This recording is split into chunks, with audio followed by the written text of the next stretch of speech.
My name is Henry Smith, and I have been joining writing groups for a long time.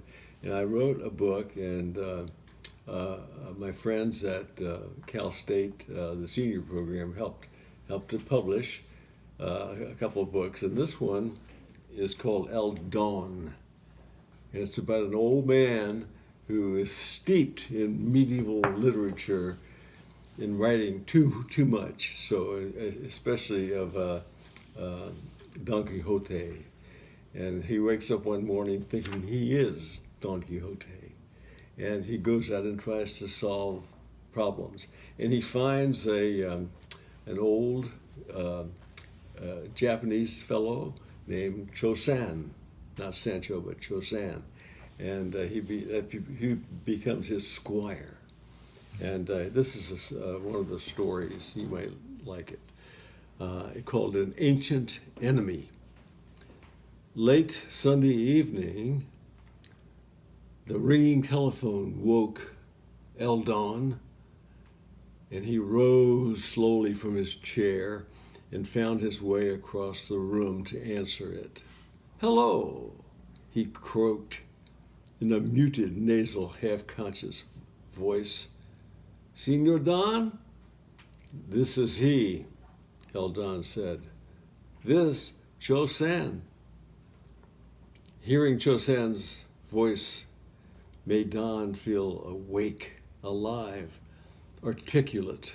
He smiled and said, "My good and faithful squire, how fares it with you this day?" Cho-san, very sad. "Number 3 grandson, named Eddie, have accident. Family in hospital now." Cho-san met El Don in the foyer of Queen of Angels Hospital and led him through a hallway and down a flight of stairs to a lobby outside the emergency room. "What happened to young Eddie?" El Don asked. "Oh, skateboard, hit by a car. X-ray show broke neck. Brain bleed. Expect to die," Cho-san said and lowered his head in sorrow. El Don reached down and laid his long, thin hand on Cho-san's shoulder. "Excuse me, my friend. I should like to repair to the chapel and light a candle." Cho-san looked up to the night and said, "Candle make X-ray look better?" No, said the knight. "The candle is a signal of my prayer to God for your grandson." He strode from the room, explored the labyrinthine halls, and eventually found Queen of Angels Hospitaller Chapel.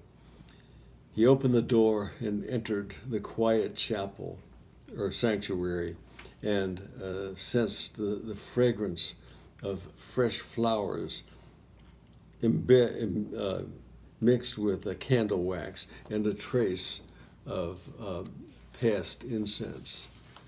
The knight knelt. He knelt before the rack of candles on the side of the altar, picked up one of several books of matches and lit a candle, ignoring the $1 sign posted near the locked money slot.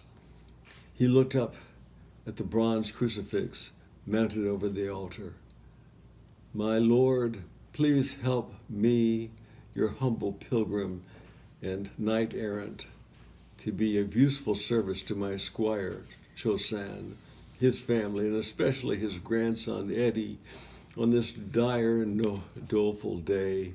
He breathed deeply the flowery air and gazed around at the white lilies and yellow marigolds that brightened the altar.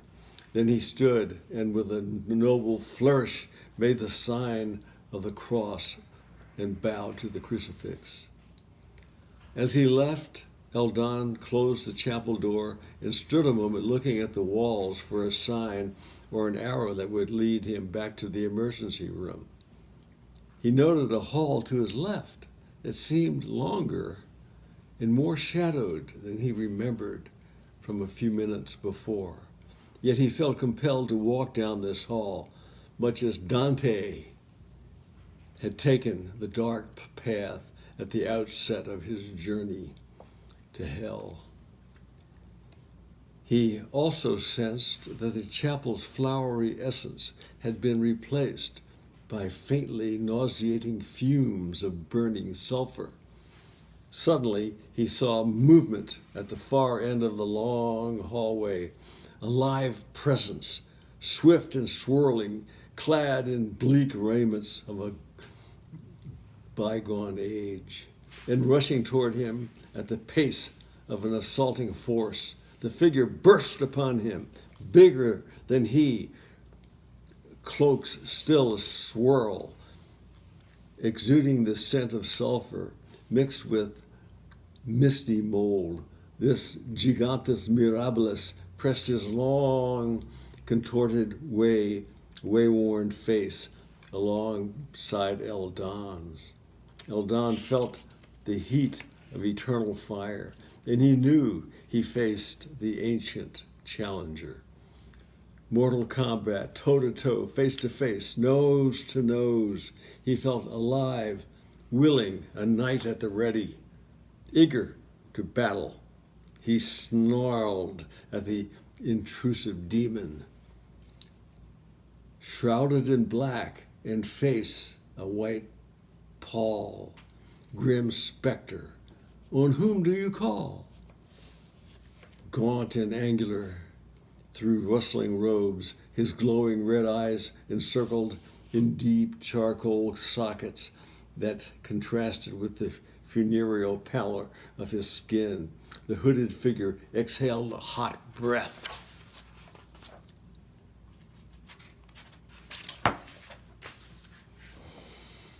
He carved his lips in baleful grin and recited the last line of Eldon's salutation. Grim specter, on whom do you call? I repeat your last phrases, each and all.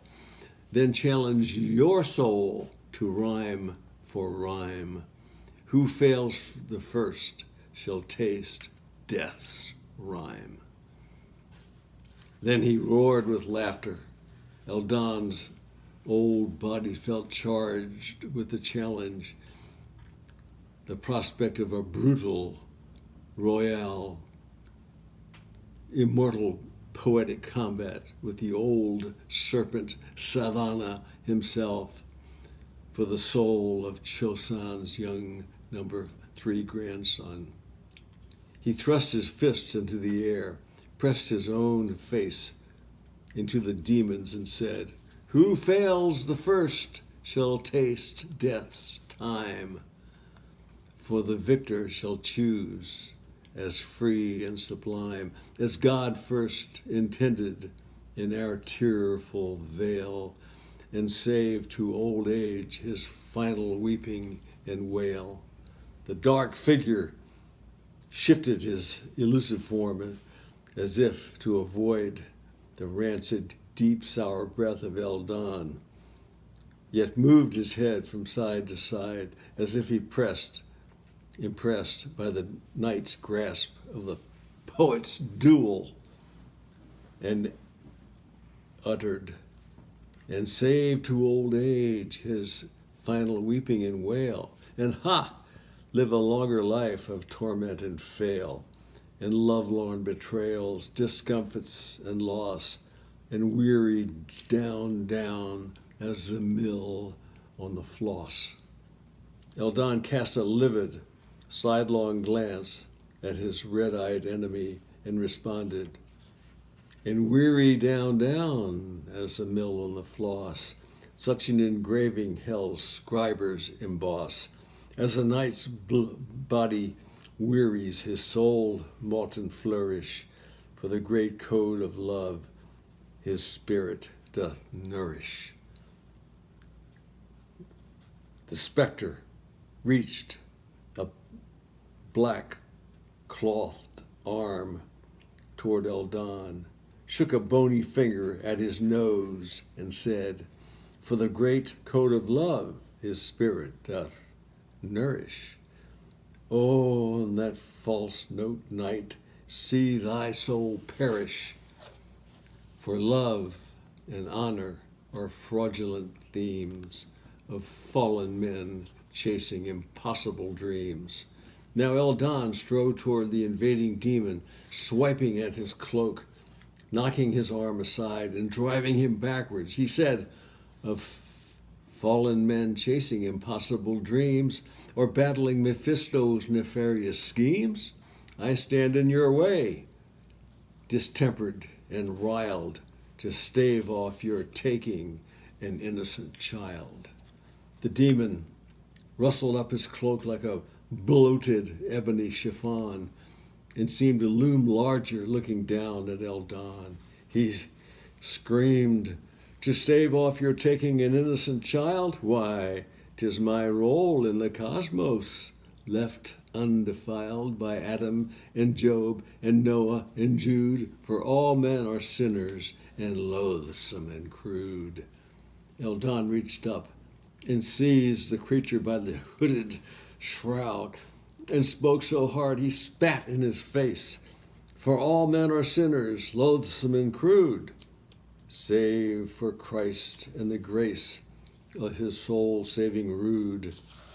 My strength is from heaven and founded upon my great love for Mary and God's only Son. At this, the specter flew backwards and with his entire tubular frame heaved back and forth in confusion, belching hot yellow gurgles and demonic moans and grasping his brow in deprecation. You have uttered a rhyme, a line I cannot say. Gallant knight, and thus taken the day. I shall be off. The child is free now. Yet think not you have seen the last likes of me.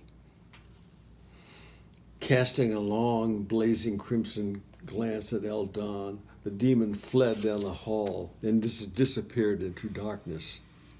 An orderly ran out of the emergency room and grabbed Eldon by the arm. Have you been yelling out here?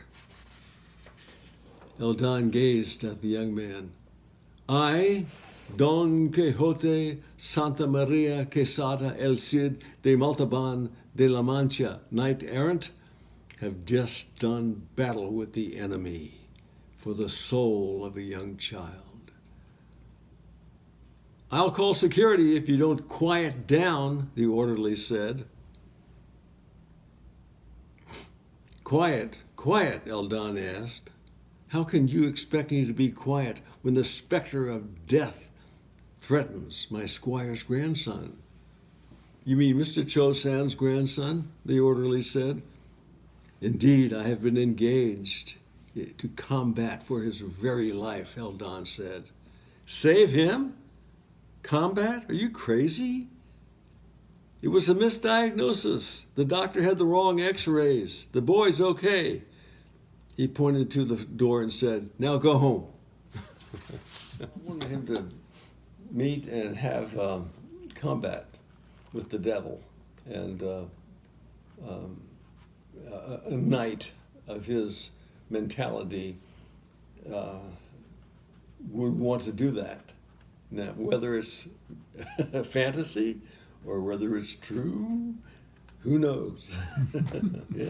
So did the poetry come out of the story? In other words, you started the story and then the poetry just kind of worked, or did you have that planned? It kind of arose as a poetic form of poetic combat by taking the last line the other guy says and rhyming with it and going on. Yeah. Right. It's marvelous. And the book, as it goes on, relates several of Don Eldon's activities, adventures. And he had one, I know, going down to hell. Oh yeah, he visited. He visited hell, yeah. and met the apostles, or I guess some of the apostles Jesus and Jesus. Paul he met. Yeah. As he was going down, and which is a unique And then I know he had another sidekick, Alice. Little Alice. You want to say something about Alice? Yes, he had an adventure where his daughter and his son tried to put him in a rest home, and one of the volunteers at the rest home was a graduate student named Alice, and she was a takeoff of Alice Beckett from Alice in Wonderland. And so she decided to, after knowing him for a while, that she would do her PhD thesis on self-deception. And Eldon said, "Self-deception? That's me. It's one of the greatest achievements a human can make, is a positive self-deception." And so she was his sidekick, or she went with him on his adventures from then on. Yeah. So this self-deception goes throughout, is part of the story throughout the book, and it's a interesting philosophy. On the back of the book, if you turn it over, there's one comment by Alice. If you read it down at the bottom there, Alice shook her head, I think, or something. Yeah, shook her head. "Oh, sire, the difficulty of an intention is not always a function of its initially perceived benefit." And boy, do we see that in society today, don't we? Sure. Well, fantastic, Hank. That was Thank a you. great reading, and we'll put it together and see what we can do with it. Appreciate it very much. Okay.